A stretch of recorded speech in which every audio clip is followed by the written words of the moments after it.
Bonjour la famille, c'est avec un immense plaisir que je vous retrouve sur ma plateforme, une histoire par semaine, afin de partager avec vous ma passion sur les histoires extraordinaires de la Bible. Allez, c'est parti. L'histoire que je vais vous raconter aujourd'hui s'intitule « Le Fils prodige ». C'est l'histoire d'un retour qui change tout. Le chapitre de référence est Luc 15, versets 11 à 32. Dites-moi, vous êtes-vous déjà éloigné de ce qui est bon pour vous? Ou bien, vous êtes-vous déjà dit en vous, moi, je peux me débrouiller tout seul. Je suis capable de gérer ma vie. J'avoue que ça m'est déjà arrivé à chaque fois que je désobéis. Je me plante brillamment. Mais pour l'heure, il s'agit du fils prodige. Il voulait kiffer la vie sans limite, sans se soucier des conséquences. Et il a découvert que l'indépendance sans direction, ça fait mal. Je dirais même plus, ça fait très mal. Mais cette histoire n'est pas seulement celle d'un échec, c'est surtout celle d'un père qui n'abandonne jamais. Ah, vous avez compris, le père par excellence. Il ne lâche rien, jusqu'à ce qu'on comprenne que nous avons toujours besoin de lui. Let's go! Le fils prodige, insouciant et déterminé à vivre sa vie, demande à son père son héritage avant l'heure. Il quitte la maison familiale et va vivre une vie d'excès. En effet, il avait un besoin fou de liberté. Il a donc décidé fièrement de partir à l'aventure avec l'argent durement travaillé de son père. Au fil du temps, après avoir vécu de fêtes et de lapidation de tous ses biens, il finit par se retrouver seul, fauché et affamé.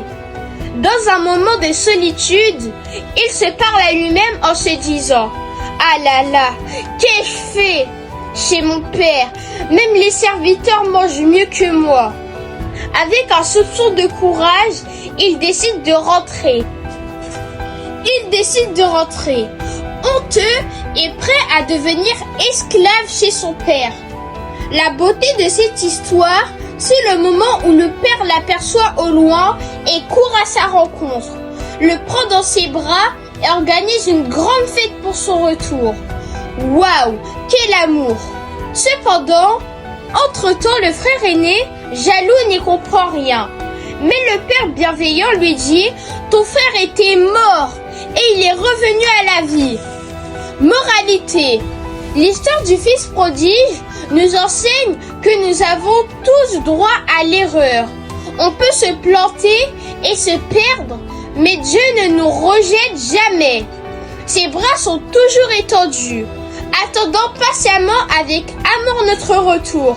Oh là là, merci Seigneur. Ce qu'il faut retenir ici, dites avec moi, retenir.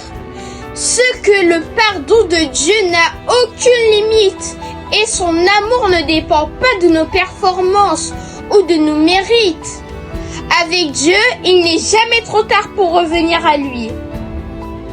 Prions. Père, merci infiniment pour ton amour inconditionnel. Merci parce que jamais tu ne fermes ta porte. Quand bien même nous nous éloignons, nous faisons des bêtises, toi, tu attends avec les bras ouverts notre retour. Quel grand amour! Accorde à chacun de nous la grâce de revenir à toi sans honte et avec confiance. Merci pour ton amour qui nous soutient, nous relève et nous restaure. C'est sûr, nous voulons vivre en toi, avec toi et non loin de toi. Au nom puissant de Jésus, Amen.